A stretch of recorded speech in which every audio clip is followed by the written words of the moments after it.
All right, hello and welcome to the Stampscapes lab. We're going to try another piece of the Deanna Tubb-Sedillo background papers. I just found some more. I forgot I had these, and I don't know, they were just with a bunch of additional card stocks of mine, but really cool pieces right here. This one features a moon, and it has this little twinkling star. So if I was going to do a scene on this one, I would probably add the landscape down below, but I would lose a lot of the kind of nighttime sky types of features in here. So I thought I would try something here using this larger than the rubber version tree trunks, okay? And what I'm going to do is I'm going to split the scene, kind of in half here on a diagonal so that maybe I can retain that cool feature in there. Now, these papers are meant to be background papers, so you can kind of do anything you want with them, but I'm going to go in and try to, feature, the two strongest visuals in here, which are the moon and then that twinkling star in there. So I'm going to go in here like so. And this will be like a kind of like a fallen tree type of thing. It could be a large branch too, or, represent that. I am using a hybrid ink, something like a VersaFine Clair. Pigment ink would work really good on this too. These background papers are on matte paper, but they do have the printer inks coated on there, so you're going to have to, kind of make our impressions through that type of ink. Okay, so we have this in here right here. We have that star down below. And I'm going to add in some extra foliage into this. I'll show you what I'm going to do with that area right there. It's kind of like a little, I don't know, like spotlight on the entire scene. This is the ArtFoamies version of the leaves. You can use the regular version too. These ones are just a little bit larger. Okay, now there, see, it's a little bit lighter because I didn't hold my stamp down quite as long as this one right here. So you can press and hold a little bit longer, because normally the way a lot of inks work is they stain the surface. Now, pigment inks are kind of designed to be a lot more surface oriented, but you do get this kind of transitioning of, or transfer of the ink to surface if there's, some degree of absorption. So you want it to kind of press and hold for a little bit just to allow that ink to start transferring a little bit easier. I'm going to try something here. I'm going to go with these larger leaves like this. And then, I don't know if I've used the large or the ArtFoamies and rubber version before together, but we'll see if we can kind of create a little bit of extra depth with some of the smaller rubber versions as well. I don't know if it really makes too big of a difference. The ArtFoamies version isn't well, I don't know. Then again, maybe it is twice as big as the rubber version. All right, so we have that there, like so. I don't like that one hanging down. Let's layer it a little bit more, like about like that. All right, and then let's have some additional foliage coming up from the bottom. Okay, here we go. I have the ArtFoamies and rubber version of the reeds.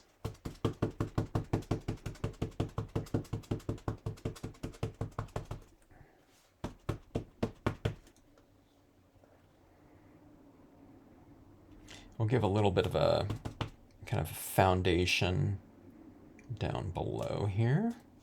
We're saying that this is kind of a, this branch or log or whatever is kind of, close to the ground because we have this foliage here.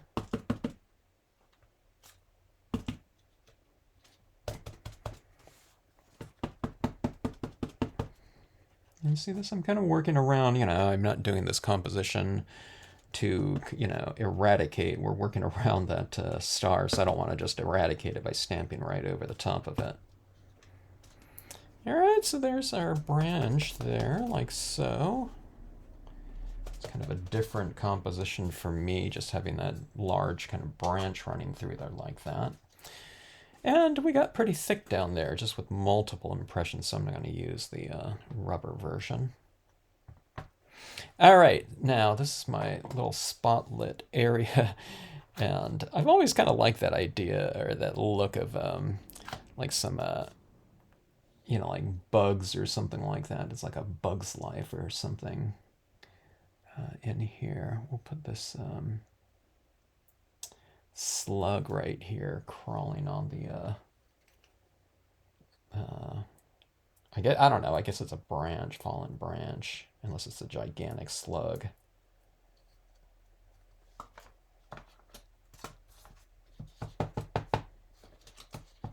It's whatever you see it as, I guess.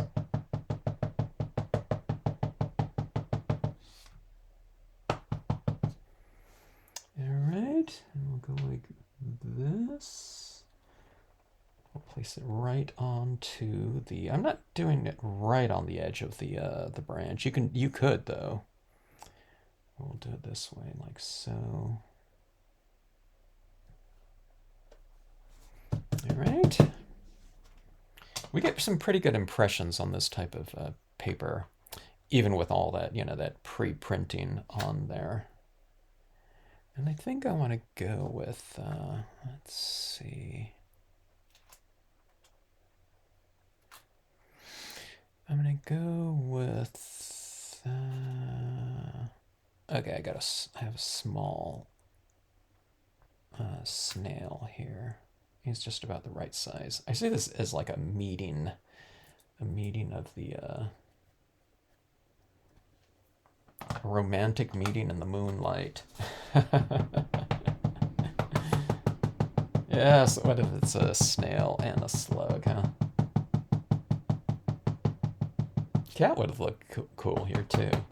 I have these other, the other cards that I have from Deanna are both moons, and maybe I'll put a cat sitting in front of it. Okay, let's see here.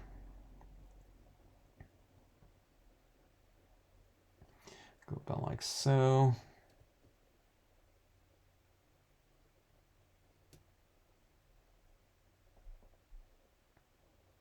Get a good strong impression. All right. Look at that. Two lovers meet. Sweethearts, I'll call them. All right. So we have this established right here. Now, what I'm going to do, I'm going through in my mind if I want to color this in with just colored pencils, or if I want to use some dye-based inks or something. It could be multimedia. Let's see, let me just flip this around like this. We want to get some color into this. Okay, so let's just, I don't know, let's go with some colored pencil. We'll apply some colored pencil work. So I'm going to use some blue tones that are kind of in this, established in here. We have a bit of brown right here and black, like that, okay? And let's start toning this in like this, and we'll add kind of a, kind of an opacity and a bit of visual weight to the scene.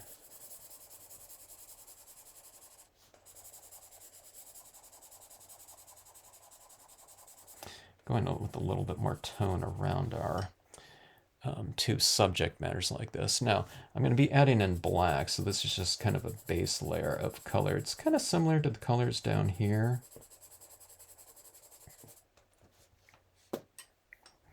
But I think I want to add a little bit of warmth to this scene. So I'm going to go in with, let's see, sepia. Here's a burnt ochre or burnt ochre. I think that's what that says. So let's add some of that in here. I mean, I don't want like an orange or something like that, that type of warmth. But I don't know, I just want to get a little bit of a, yeah, kind of a change in temperature.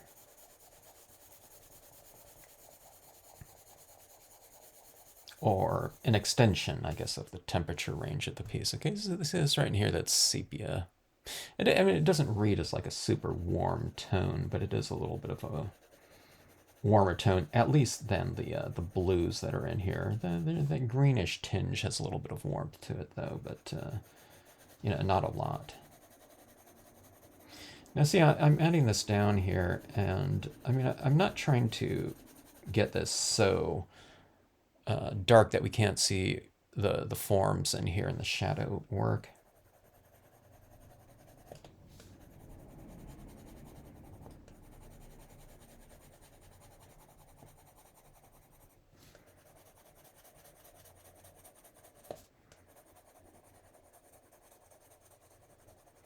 Now this paper, while it is a matte paper, it's not completely, like I said, porous and matte. So I can't, you know, you can add in quite a bit of colored pencils to this, but I might start kind of achieving a bit of super saturation with it, because pretty soon you're just kind of coloring colored pencil, you know, that you've already laid down here. So I'm kind of applying it lightly. Now with the black, I'm going to go as dark as I want to, because that's the darkest color. We'll kind of intensify some of the shadow areas in terms of kind of expanding on the value of them. You know, making them darker, in other words.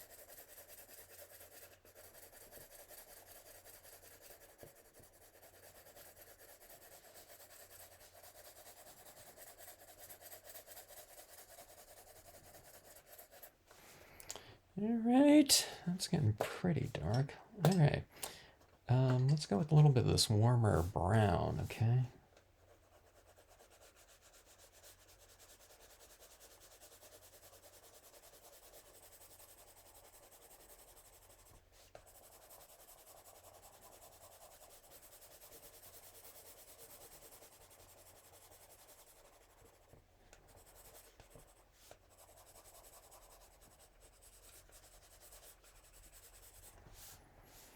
All right, there's just a little tinge of kind of warmth. I mean, I'm layering it over a lot of the cooler colors, and this brown isn't exactly opaque, so you're going to get the colors showing through, so it's not going to be like, you know, like that tone that you're going to be achieving here. But it kind of hints at it when I add it into some lighter areas where there's not any inherent, you know, background paper color, or areas that I haven't added, you know, any of these other colors in there, or just very little of them.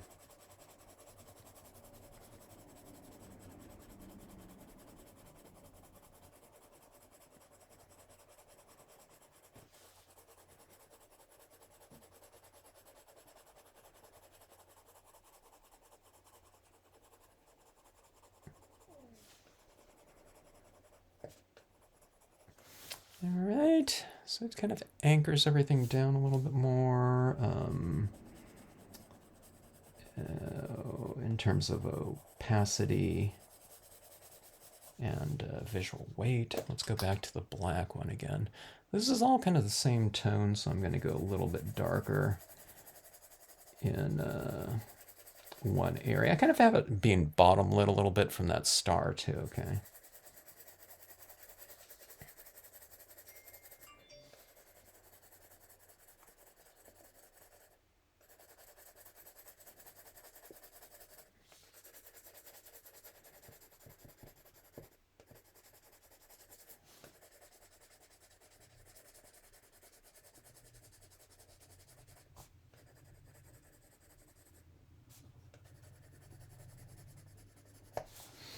Okay, I think that looks pretty good. Right there. Looks nice and round. It's got a little bit of a temperature change. It kind of it comes out from the background a little bit more. Now, let's go in and add just a touch of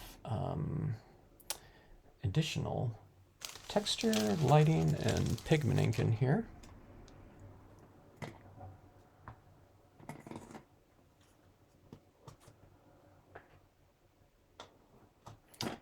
White brilliance.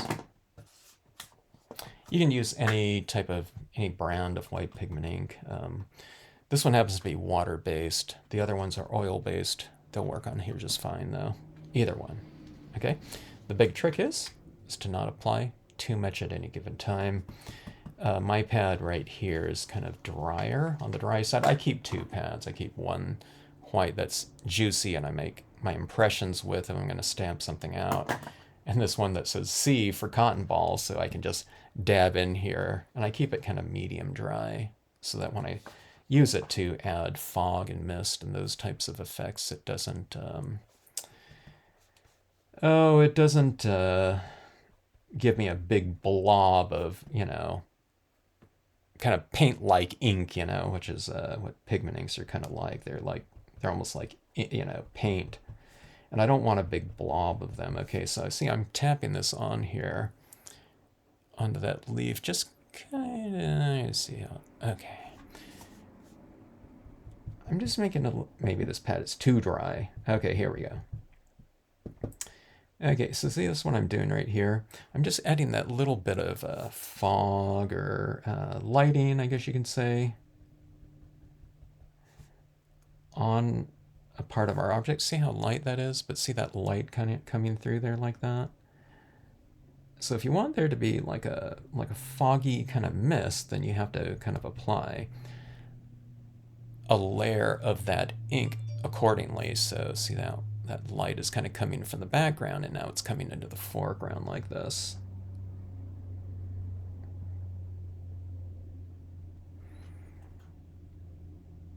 I'm going to put a little bit around this star too. I'll have a little bit kind of a twinkly, or not twinkly, but glowing, like a glowing light. I'm kind of thinking about, you could go with like light beams coming out of that little star. Maybe not. I'll keep it more subtle like that. But I think that looks, I don't know, a little charming kind of, encounter. I think that looks pretty cool. Let's put some more of this up in around some of these leaves here, so some of the leaves can be capturing some of that light.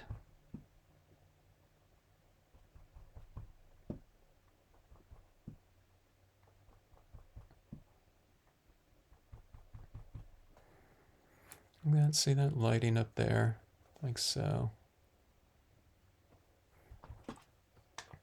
All right, now let's kick this up a little bit. I think it looks really fun as is, but let's take a couple of these clear crystals.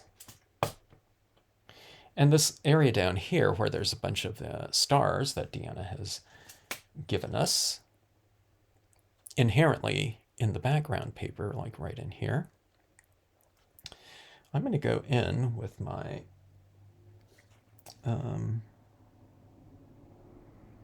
crafter's glue and I'll just kind of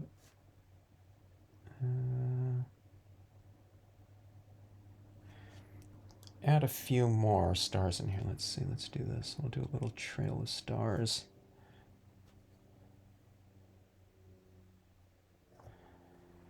And it can be an even more romantic encounter here.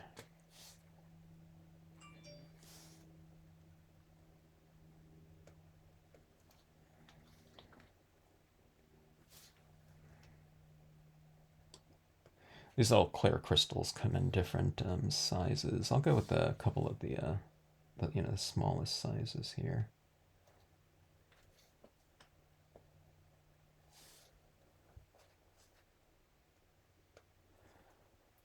The thing that I'm using is called a gem picker.